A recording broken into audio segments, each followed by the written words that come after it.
a lot. I told her to send you.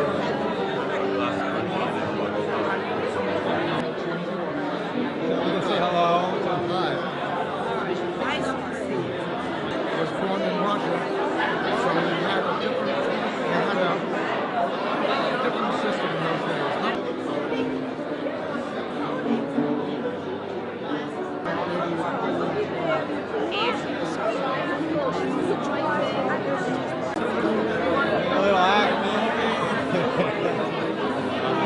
Joanne says, she wrote me, she said, "You're even smarter than I thought you were." And then she said, "You give great workshop." No. It's a very famous poem. It's a very famous trio.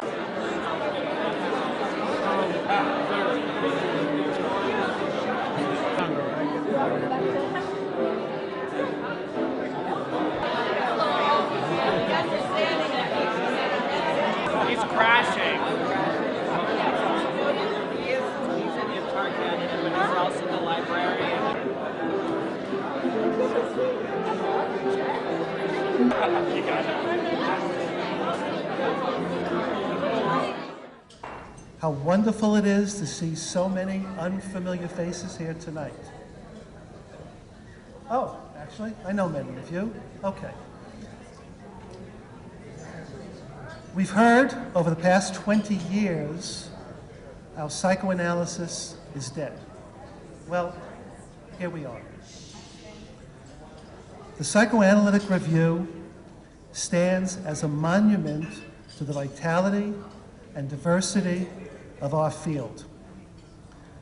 This important journal contributes to the development of theoretical inquiry and clinical practice.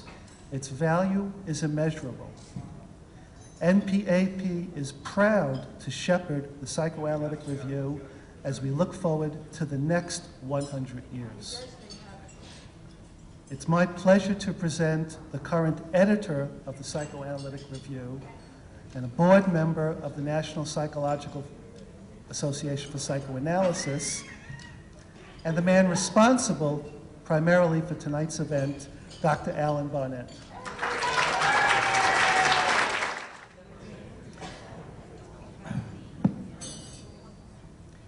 Thank you, Carl. Thank you all for coming to this special event in celebration of the Centennial of the Psychoanalytic Review. Before I speak about the significance of this celebration, I want to extend thanks to two groups of people: those who helped in putting together this event and those who produced the review. First, I'd like to thank the Yale Club for providing this wonderful venue for the celebration, especially catering manager Daria Levine Rosalina.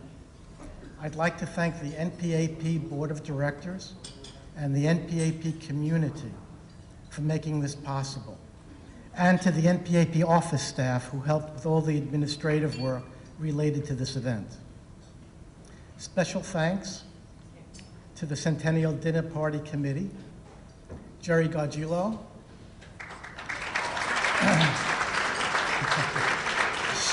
Charlotte Kahn, where are you, Charlotte?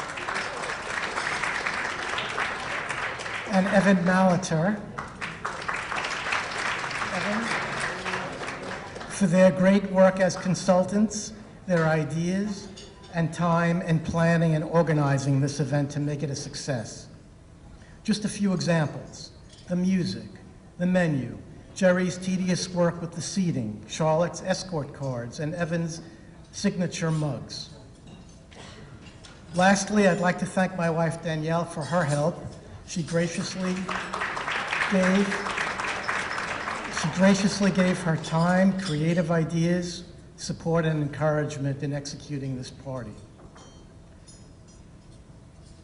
Today, all of us here are celebrating the centennial of the Psychoanalytic Review. And it makes those of us from NPAP very proud to have such a heritage, an official journal with a lengthy history like ours. Today we honor our journal as the first psychoanalytic journal in America and the first psychoanalytic journal in the English language. We honor the review's important role in psychoanalysis as a promoter of psychoanalytic knowledge and innovation, as an important force of learning, a source of nourishment and stimulation for thousands of people, nationally and internationally, for 100 years. But the Psychoanalytic Review is not just a product in itself. The journal has been created and produced by people. So today we also honor the accomplishments of all these many people who have produced the review, editors and editorial boards, both living and living only in spirit, whom for 100 years have unselfishly put in innumerable unpaid hours to create and continuously publish the review. And let's not forget to honor all the contributors who over 100 years have filled the pages of the review with highly innovative, scholarly papers, which all along the way have helped to spread and advance psychoanalysis. So with this occasion, I'd like to thank all the past editors for their great service to the review, for their stewardship in maintaining a scholarly journal, and maintaining the journal's intended mission to be a forum for all psychoanalytic inquiry for an entire century. Now I'd like to acknowledge the presence of two of our past editors here with us today. Murray Sherman, would you stand up please, Murray?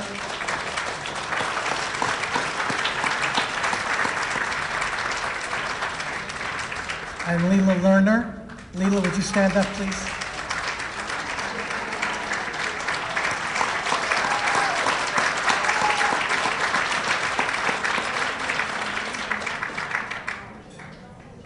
Another two of our past editors, Marty Schulman and Michael Eigen, could not be here with us today, but each of them sent me a short note, which will be read later around dessert time, and I hope the other editors will say a few words as well. I want to give thanks to the current editorial board, including our book editors and the special editors, education, film, and art, all of whom work hard in applying their knowledge and skills to produce this journal. The editorial board is an important part of the success of this journal. Without them, there would be no journal.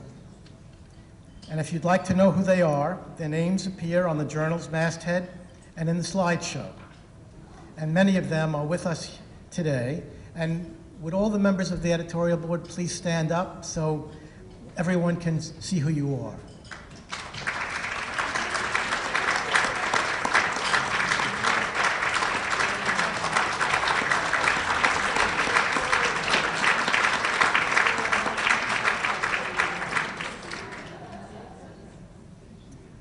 Further, I'd like to thank our publisher, Guilford Press, which for almost 30 years now has been publishing our journal.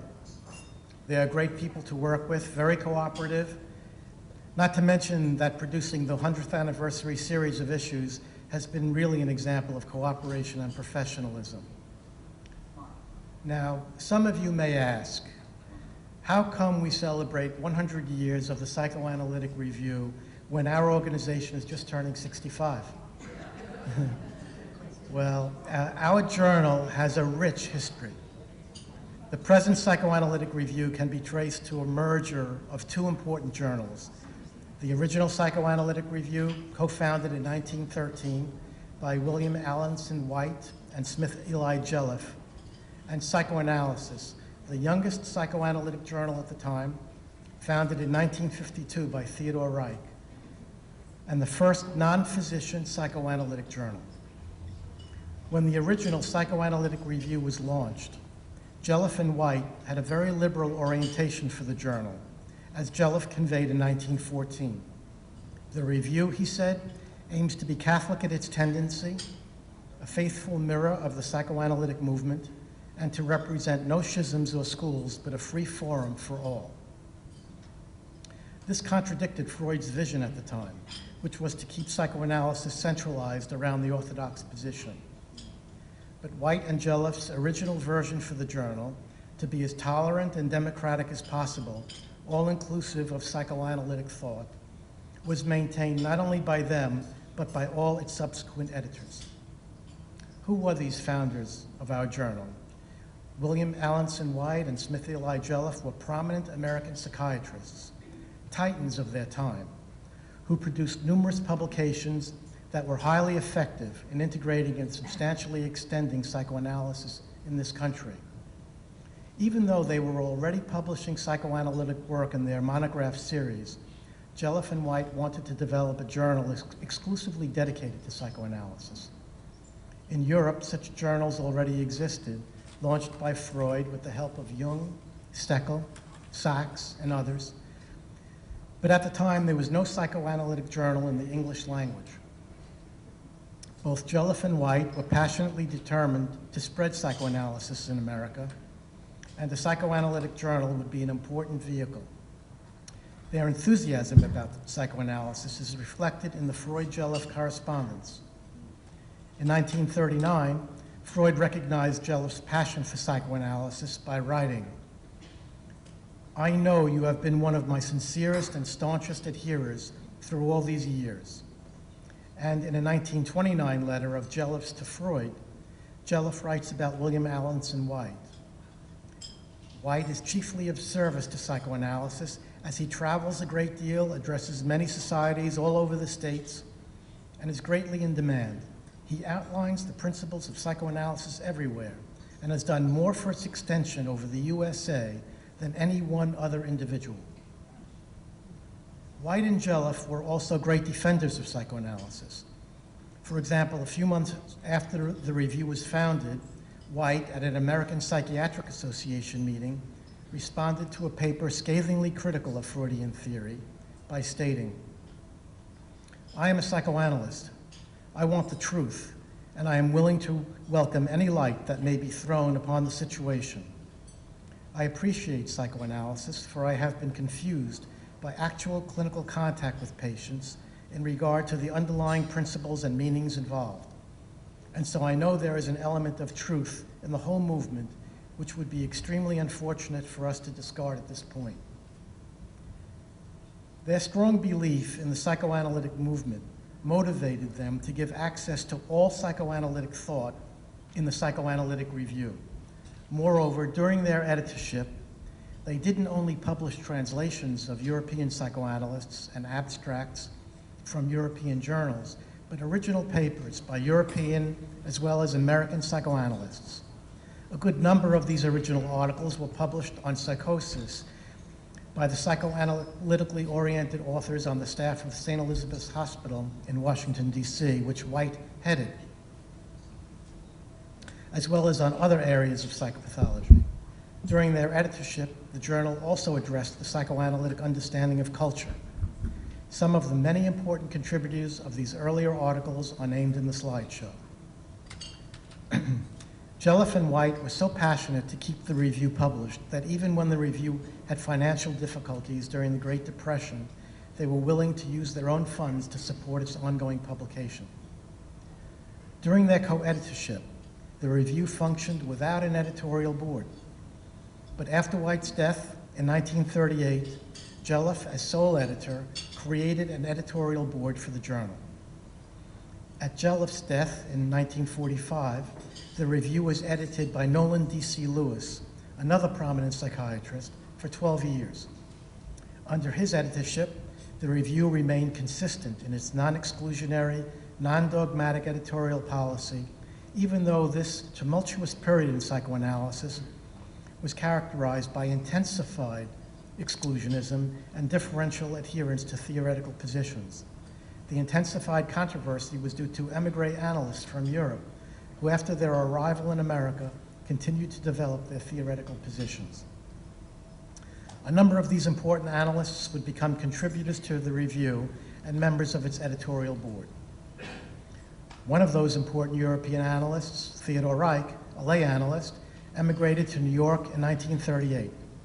At his arrival, he was immediately confronted with the controversy over lay analysis. Instead of being treated as psychoanalytic royalty, as he expected because of his association with Freud, he was rejected when he tried to become a full member of the New York Psychoanalytic Society. Nevertheless, in spite of the difficulties he encountered, he was able to develop his practice and to found our organization, NPAP, in 1948. 4 years later, in 1952, he launched Psychoanalysis as the first psychoanalytic journal published by a non-physician organization. This is the other parent of our present journal. Theodore Reich was editor-in-chief, John Gustin, the editor, later followed by Clement Staff and Marie Coleman. The mission of the journal Psychoanalysis was to maintain an atmosphere of free inquiry and to encourage original and authoritative contributions that applied psychoanalytic thinking to personality, culture, society, and the arts. For the six years that Psychoanalysis was published, its pages were filled with fine articles by many distinguished authors. In 1958, the Smith-Eli Jelliff Trust transferred the responsibility for continuing the publication of the review to NPAP. At this time, the Psychoanalytic Review and the journal Psychoanalysis merged. The name of the merged journal was Psychoanalysis and the Psychoanalytic Review. Marie Coleman was managing editor, Theodore Reich, honorary editor, and Nolan D.C. Lewis, chairman of the Board of Consultants. Now, when you think about it, it's really extraordinary that these two journals merged, one being the oldest psychoanalytic journal and produced by physicians, and the other, the youngest psychoanalytic journal, produced by lay analysts. Their identical missions brought them together. What an achievement for our organization, NPAP.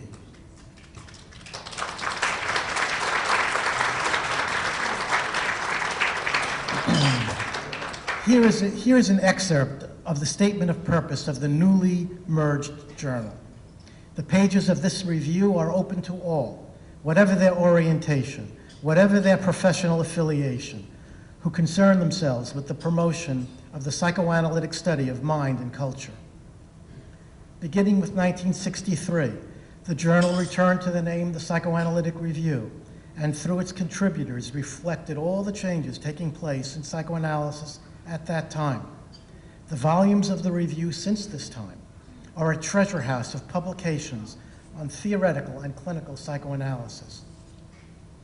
And under NPAP editors, Marie Coleman Nelson, 15 years, Murray Sherman, 8 years, Leela Lerner, 12 years, Marty Schulman, 15 years, Michael Eigen, 4 years, and myself, 5 years so far, have maintained the mission established by the first editors, an open venue for all psychoanalytic perspectives. During this period, the journal has also greatly elaborated on the interrelation of psychoanalysis and culture, not only in the sense of psychoanalytic interpretations of cultural phenomena, applied psychoanalysis, but also in the sense of considering psychoanalytic growth in light of sociocultural developments. Such interactions encompass the interdisciplinary worlds of the humanities and sciences. So, over the last 55 years, the journal has taken on a broad humanistic scope and become a leading forum of the sociocultural psychoanalytic perspective, often highlighted in its special issues, some examples of which are included in the slideshow. The effect on psychoanalysis of empirical research from disciplines such as infant observation, child development, and neuroscience has also gained much traction, reflected in the pages of the review.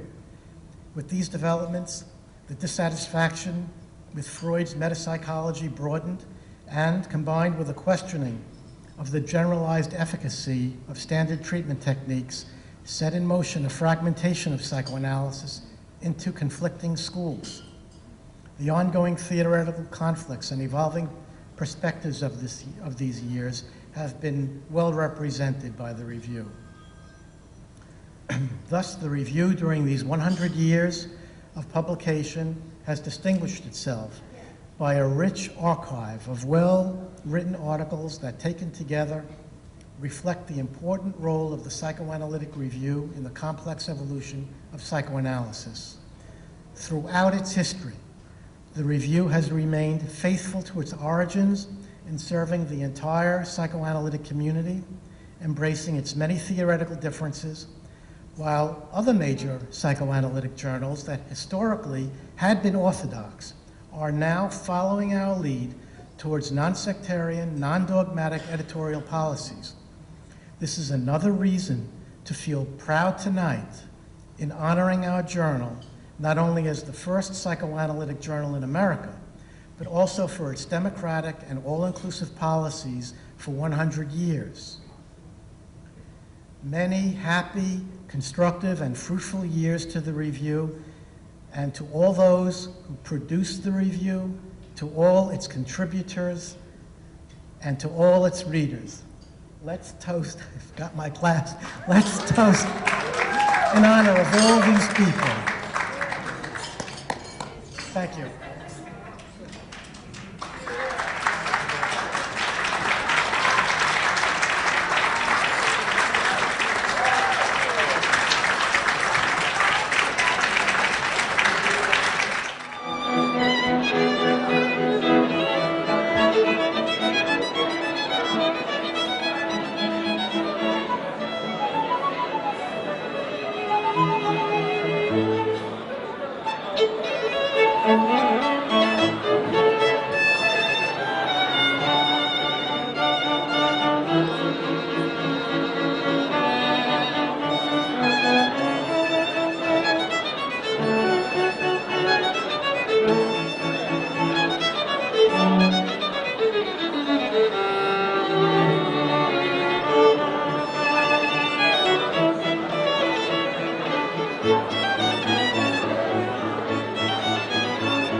To have been privileged to serve as editor of the Psychoanalytic Review. As you may guess or know, the editor has to be a person who believes in the printed word, devoted to the printed word or the written word. And when I consider that, I think back to times when that did not exist. The printed word was not common. In the years, centuries ago, before newspapers were prevalent or letter writing was a professional task. People just weren't literate the way people are today, where education is compulsory. As far as the Psychoanalytic Review is concerned, as I say, I feel privileged to have served as editor. I think, speaking of the Psychoanalytic Review itself, Alan Barnett, I think, has mentioned of it, it's non-sectarian, and I think that's all to the good. Psychoanalysis itself is a non-sectarian enterprise. People are non-sectarian when they relate to each other in treatment situations.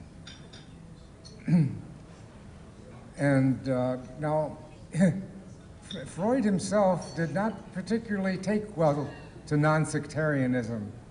As Alan mentioned, he was not that welcoming to the Psychoanalytic Review when its first issue came out.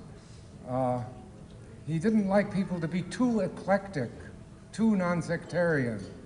And he was particularly aggrieved at American psychoanalysis.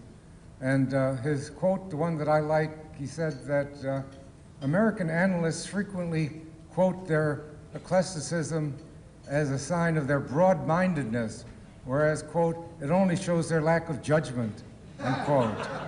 And I think that's a wonderful quote, and with that I said enough. Thank you. Thank you, Murray.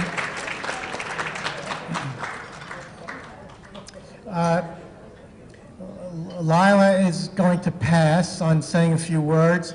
I want to mention that Murray and Lila are nonagenarians. Lila's 90th birthday was just yesterday.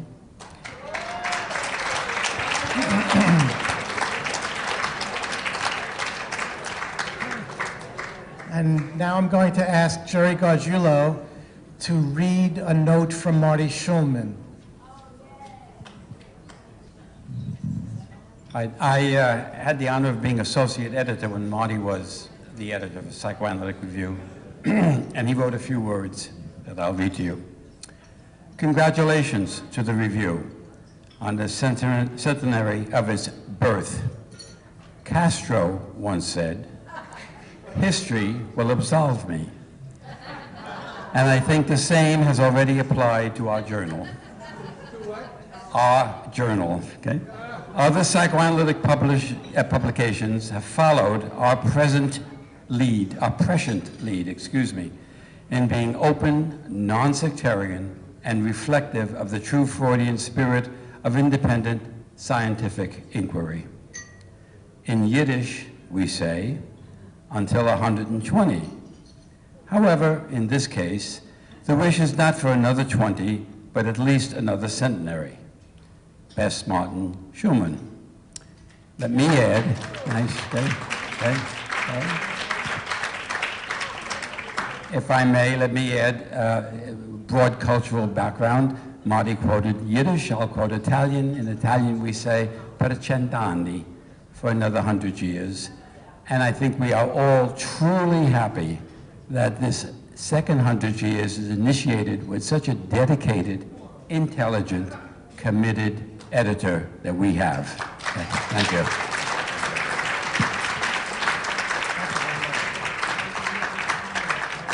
Thank you, Jerry. And now Charlotte Kahn is going to read a note from Michael Eigen. Charlotte? Okay.